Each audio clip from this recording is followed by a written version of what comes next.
1,7 según el Fondo Monetario. Esto es la caída de la actividad económica. Yo le diría, es muy probable que el piso de actividad económica, de caída, perdón, sea de 1,7. Creo que vamos a estar muy lejos de esta caída del 0,5. Con lo cual vamos a estar redondeando 2 años consecutivos de caída de la actividad económica en el gobierno de Macri. El consumo yo lo veo cayendo un poco más de 4%, como está acá, como dice el fondo, más bien 5%. La inversión yo coincido con el pronóstico del fondo del 9,5%. Pasemos ahora a ver 2 datos clave que son la inflación y el dólar. La inflación que está puesta en el presupuesto del gobierno, 23% para 2019, 20% según el Fondo Monetario. El Fondo Monetario más optimista que el gobierno sobre la tasa de inflación del año 2019. Mi sensación es que la tasa de inflación va a estar en el doble del 20% de cerca del 40%. Y le diría, bueno, ahora le voy a hacer unos comentarios de esta suerte de pronóstico mío basado en estos datos. ¿Por qué me monto sobre estos datos del gobierno y del Fondo Monetario? Porque son datos que están dando vuelta por todos lados. Repito un poco, creo que el piso de actividad económica va a caer 1,7, creo que este es el menor número, puede ser más alto. Más alta la caída del consumo, coincido con el fondo con la caída del 10%, y el gobierno y el fondo piensan parecido, fíjense. De inflación yo creo que estamos lejos de estos valores, estamos por lo menos en 40%. Sobre el dólar, el gobierno puso en el presupuesto un dólar promedio para los 12 meses de 2019 de 40. Poco serio pensando que hoy está en 44 o 45, ¿no? Este dato no se va a cumplir claramente. Ahora, acá vienen todas las preguntas que yo me haría si fuera parte del público. Bueno, ¿a dónde termina el dólar? Y en principio le diría, no tengo mucha idea, porque no tenemos idea de cómo termina el cronograma electoral a ciencia cierta.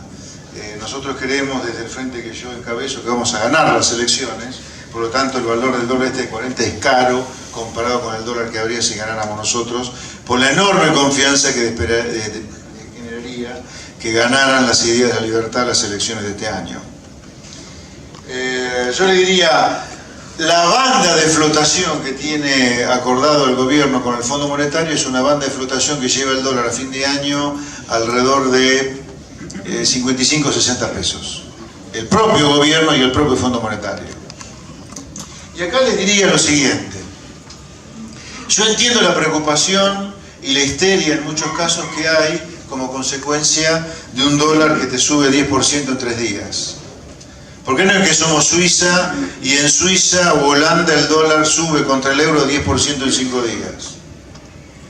Estamos en Argentina en plena recesión, segundo año consecutivo de caída de la actividad económica, 8 años sin crecimiento, ajuste de luz, ajuste de gas, ajuste de agua, el inmobiliario residencial que sube, el inmobiliario rural que sube también, ajuste de ingresos brutos, el SICREP que nos vuelve locos, y encima de eso sube el dólar. Obviamente que la preocupación de la gente tiene que ser enorme porque sabemos que si el dólar subió, al ratito los precios van a volver a subir. Entonces esa parte yo la entiendo, sería el medio vaso vacío de la suba del dólar de los últimos días, pero hay un medio vaso lleno. Que el dólar de 45 pesos de estos días es un dólar que está 5 pesos abajo del límite superior de la banda de flotación.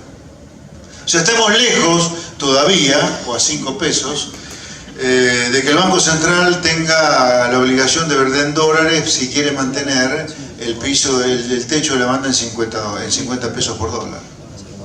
O sea, yo le diría, no veo que por ahora haya motivos para el pánico, lo cual no quiere decir que no lo vaya a ver.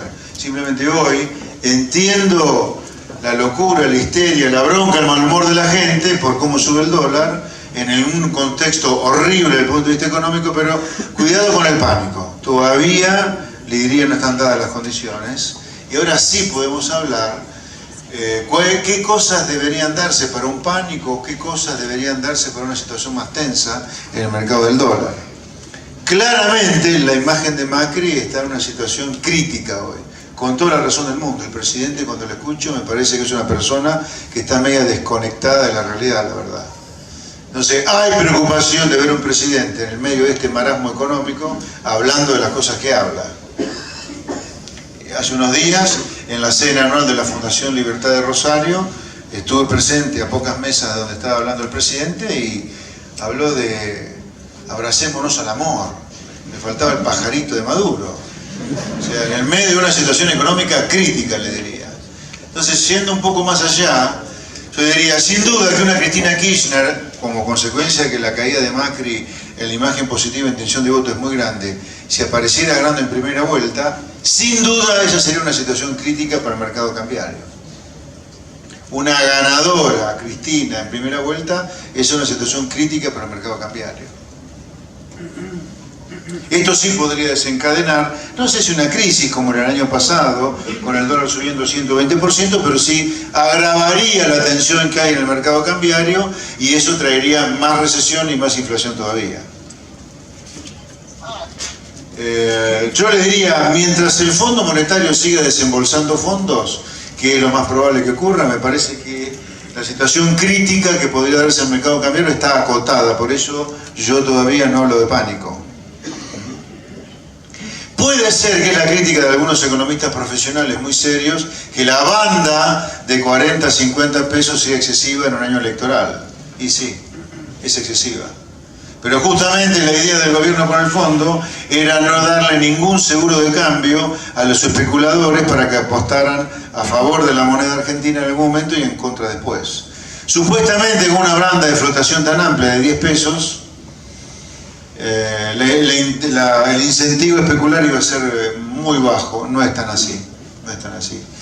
Pero en perspectiva le diría, sin crisis financiera, sin crisis con el dólar, y esto está muy atado al escenario electoral, y síganlo con cuidado, el escenario recesivo con respecto al año pasado va a continuar.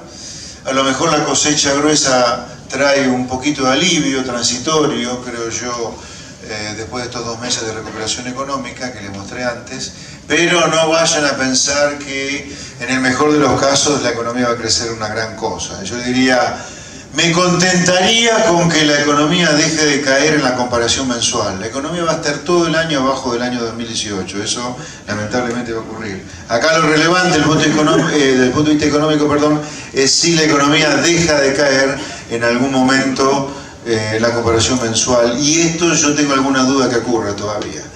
Recuerden que en diciembre y enero mostraron datos positivos y ahora en marzo, mejor dicho, abril-mayo empieza a entrar la cosecha gruesa, que parece ser que va a ser buena. Al menos yo soy nacido en Pergamino y ahí la producción y la cosecha le diría que vienen bien, pinta bien la soja. Así que podríamos estar entrando en alguna meseta donde la actividad económica dejó de caer en la comparación mensual. Ahora, hacia adelante le diría, con estas tasas de interés y con esta inflación y con este dólar, cuando desaparezca, yo diría, ese placebo que la cosecha, me parece que la economía va a seguir con alguna leve caída. Y sobre eso vienen las elecciones. Yo creo que una Cristina en primera vuelta podría agravar la caída de la economía y eso sí ya tendría consecuencias sobre el valor del dólar.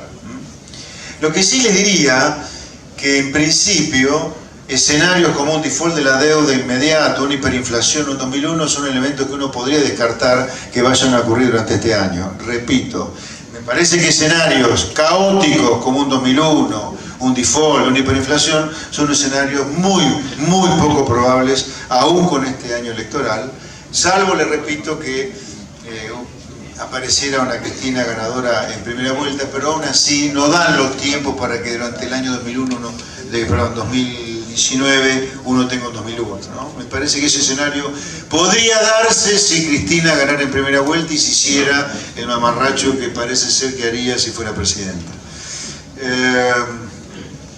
Dicho esto, voy a cerrar mi presentación con algunas referencias de...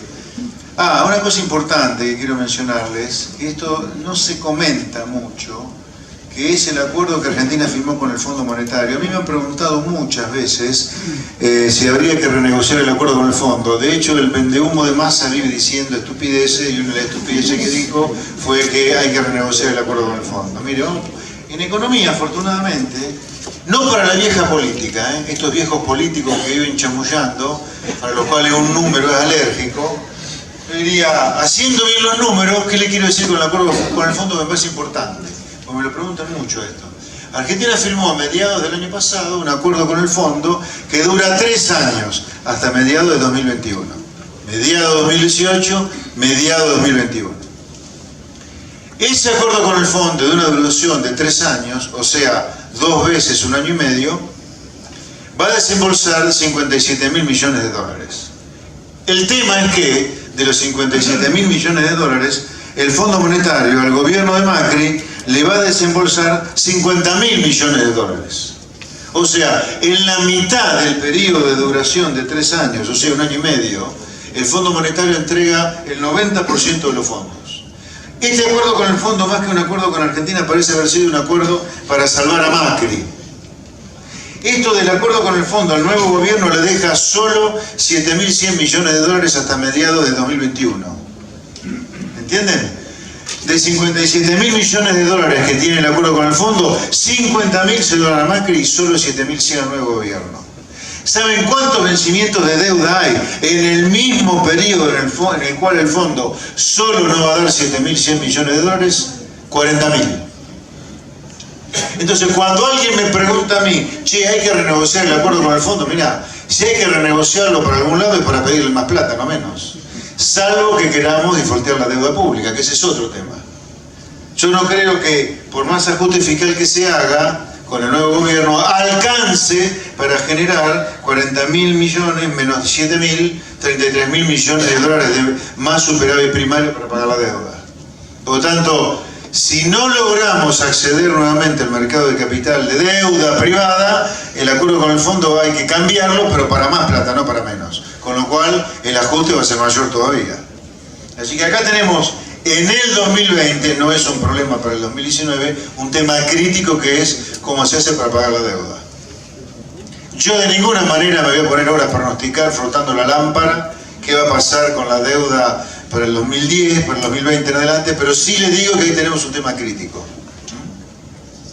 Yo cuando no tengo claro un pronóstico, lo que trato es de por lo menos darles alguna guía de qué cosas tienen que mirar para ver cómo va alumbrando el pronóstico. Y sobre el pronóstico de la deuda me parece importante ir viendo 2 cosas de acá en adelante. Si Argentina recobre el acceso al mercado de capitales privado de deuda o no. Y la otra, el resultado de las elecciones. Voy a terminar con algunos temas de largo plazo para dar lugar a las preguntas de ustedes. ¿Qué es esto? Lo que tiene que ver con mi obsesión para cortar con la decadencia argentina. Este cuadro, miren la línea azul, lo que muestra esta línea azul es todos los años, la posición que Argentina tenía en el ranking mundial de ingresos per cápita, algo así como un indicador de la riqueza del país. Argentina, acá en este gráfico hay 140 años, desde 1875 hasta el 2000, ahí dice 2015, pero en realidad el 2017. O sea que tenemos groseramente 140 años. A estos 140 años de la Argentina se lo puede dividir en 2 70 años completamente diferentes. Unos primeros 70 años que van desde 1875 hasta mediados del siglo XX, 1945, y otros 70 años completamente diferentes desde mediados del siglo pasado hasta hoy. Repito, la gráfica azul demuestra la posición de Argentina año por año en el ranking mundial de ingresos per cápita. Acá se pueden ver 2 70 años completamente diferentes. Unos primeros 70 años desde 1875 a 1945 y otros 70 años completamente diferentes de 1945 hasta hoy. Algún peronista me diría, che, espera, qué gráfico gorila ese. Lo lamento, mi querido amigo. Esto es dato, es información, no es opinión. Claramente Argentina, desde el primer gobierno de Perón, algo empezó a hacer mal, que se ha extendido a todos los gobiernos que lo siguieron al primer Perón. Esto abarca a militares y a todos los otros partidos que han gobernado la Argentina, hasta Cambiemos inclusive. Porque salvo alguna recuperación cíclica en el ranking mundial de ingresos per cápita después de la hiper y después del 2001-2002, la tendencia es claramente decreciente. Algo está mal en la vicia de lo que Argentina está haciendo desde mediados del siglo pasado, que esta tendencia decreciente que comenzó a mediados del siglo pasado, nadie la ha podido cortar de manera sustancial, salvo por recuperaciones muy cíclicas como fue la convertibilidad y como fueron los precios de oro de la soja al principio del gobierno de Néstor Kirchner. Y ahora sí voy a cerrar diciéndoles cuál es el diagnóstico que yo tengo y nosotros tenemos en el Frente Despertar y cuál es la solución, repitiendo un poco lo que decía al principio. Para nosotros acá hay 3 causas de esta decadencia, 3 causas abiertas, hay muchas más, pero económicamente hablando las fundamentales son: la primera, una Argentina que ha decidido usar el mundo como prestamista en lugar de como un cliente para poder comerciar. Argentina tiene que abandonar urgente la sustitución de importaciones como único proyecto de desarrollo. Está todo bien con proteger algún sector sensible alguna vez en la vida, pero no puede ser que Argentina tenga como único proyecto para crecer sustituir importaciones cuando tiene todo para venderle al mundo. Y acá quiero dejarle un mensaje claro. El peor veneno para venderle cosas al mundo es protegerse de lo que el mundo nos quiere vender a nosotros. Pero no por la retaliación o represalia que vayamos a recibir si nosotros no nos abrimos cuando pedimos que el otro se abra. Eso es un argumento trivial, le diría. Obviamente que no le vamos a vender a nadie si nosotros no le queremos comprar a nadie. La pobre bruta de Cristina aquí, si no tenía la menor idea, cuando decía, si por mí fuera no importaría un clavo. Mi querida, si no importás un clavo, nadie te va a comprar a vos un solo grano. Pero no ese es el argumento de por qué hay que enterrar y tirar a la basura la sustitución de importaciones como proyecto de vida. El hecho fundamental de por qué hay que abandonar la protección industrial, al menos en los extremos que lo ha hecho Argentina en las últimas 8 décadas, es porque si vos garantizás con prohibiciones para importar y con aranceles a la importación enormes la sustitución de importaciones, ahí está el gran negocio para meter la plata. En proyectos que signifiquen solo sustituir importaciones. Si la plata va a proyectos para sustitución de importaciones, no va a ir a los proyectos que significan venderle cosas al mundo, como el agro, el turismo, la agroindustria, la energía, el petróleo, los minerales. Cuanto más queramos a la Argentina, más abierta el comercio tiene que ser la Argentina, porque es de la única manera que va a explotar realmente su potencial. Repito, el argumento para enterrar la sustitución de importaciones no es la represalia, sino que es un tema de señales para invertir. La señal para Argentina que está dando en las últimas 8 décadas es: invierta solo en sustitución de importaciones. No le dé ni bola al campo, ni al petróleo, ni a la energía, ni a la minería, ni al turismo, a nada, salvo sustituir importaciones. Y ese proceso de sustitución de importaciones a nosotros explica centralmente esta decadencia. Si usted quiere proteger a las industrias sensibles, hágalo con el dólar caro, no con proteccionismos indebidos fruto de la política arancelaria. La segunda causa de la Argentina decadente, esto sí se lo voy a mostrar porque es muy sintomático, es que Argentina se vive prendiendo fuego, al revés de lo que dice la política, como consecuencia de que nunca logra hacer un ajuste fiscal en serio que vaya a déficit cero o superávit. Este gráfico les muestra, desde el año 1961 hasta hoy, la línea azul, miren, el resultado fiscal del gobierno a todo nivel, nación, provincias y municipios. El cero significa equilibrio fiscal, por debajo del cero déficit, por encima superávit. Los kirchneristas están chochos porque los únicos 4 años de superávit fiscal fueron con Néstor Kirchner. En estos 60 años que tiene esta gráfica, los únicos 4 años de superávit fiscal fueron con Néstor. Claro, no pagábamos la deuda. Si yo hubiera pagado la deuda, también Néstor Kirchner hubiera tenido déficit fiscal, como consecuencia de lo cual podría decir que el 100% del tiempo, en este periodo de 60 años, Argentina no paró de tener déficit fiscal. Y por culpa del déficit fiscal, y por culpa entonces del exceso de gasto público respecto a la recaudación, Argentina tuvo 4 crisis suméricas que han sepultado el crecimiento. El Rodrigazo, Martínez Dios, la hiperinflación, el 2001-2002 y lo que está ocurriendo hoy. Fíjense qué interesante, como cerca de la crisis el déficit fiscal se agranda, por el efecto miedo después de la crisis, parecería ser que el déficit fiscal baja, se agrava cuando dejan de tener miedo en la política hasta la nueva crisis y así siempre. O sea, Argentina vive con el fisco en déficit, pero a nosotros nos dicen que si por el déficit vive prendiéndose fuego, pero nos dice la política tradicional que si bajás el déficit se prende fuego el país. ¡Falso! Argentina se prende fuego por tener déficit fiscal, justamente. ¿O qué fue la crisis del Rodrigazo? ¿O la de Martínez Dios? ¿O la hiperinflación? ¿O el 2001?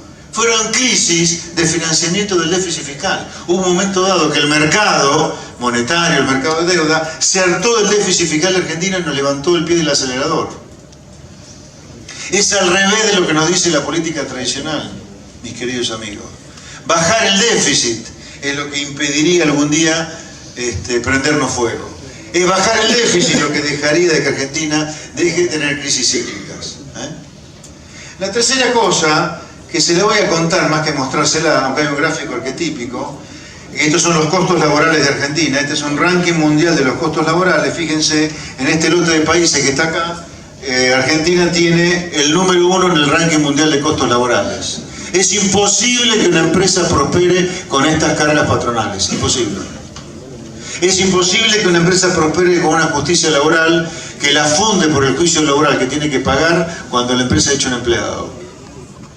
Yo no tendría ninguna dificultad en apoyar el modelo sindical argentino si eso fuera bueno para la gente. Pero es solo bueno para un conjunto de malandras que manejan los sindicatos, los gordos. Esto es en contra del trabajador y en contra de la empresa. Porque lo mejor que puede haber para un trabajador es que la empresa no se fundan. Y con estos costos laborales, con esta justicia laboral, con lo rígido que es el mercado laboral de Argentina, es imposible que una empresa prospere.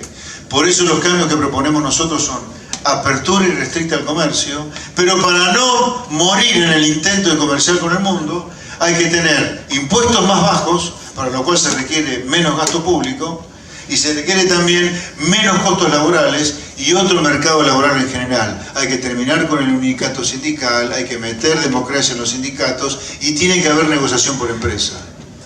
De esa manera, con ese combo de reformas, la apertura al comercio, que es la clave para crecer, no se transforma en un experimento desastroso como fue el plan de Martínez Dios o el de Menem, donde se fundió media Argentina al divino botón. La apertura al comercio es la única vía para el progreso sostenido, pero hay que hacerla bien. No hay que hacerla como con Martínez Dios ni como con Menem. Hay que hacerla devaluando fuerte cuando uno abre la economía al comercio, para que las industrias queden algo protegidas, y luego, para seguir protegiendo, hay que bajar impuestos, para lo cual hay que bajar el gasto público. Ojo que la nueva demagogia de los mismos caraduras de la política que nos llevaron hasta acá, ahora es decir hay que bajar impuestos. Hasta Massa, el creador y el intelectual del impuesto a la renta financiera, dice que hay que bajar impuestos. Cuidado, que hay que decirle, ¿y qué gasto público bajás ahora? Y yo digo claramente que hay que bajar el gasto público. ¿Qué gasto público? Sobran 1,5 millones de empleos públicos, ya lo dije 1000 veces y lo sigo diciendo. Esta es una discusión de concepto, no es que vamos a echar 1,5 millones el primer día. Eso es una cosa de tarado, ¿no? Que lo hacen para descalificarnos. Por supuesto que hay que hacerlo de manera gradual y capacitando a la gente. Pero no nos olvidemos que el 1,5 millones de empleados públicos que entraron con el kirchnerismo son militantes que son una estafa al buen empleado público que el Estado necesita y el que paga impuestos. Entonces, la apertura al comercio con un dólar caro, con baja de impuestos y una reforma laboral que cambie por completo la arquitectura laboral argentina es la única fuente de prosperidad que el mundo que progresa conoce, y es lo que nosotros vamos a proponer para hacer en campaña. Muchas gracias.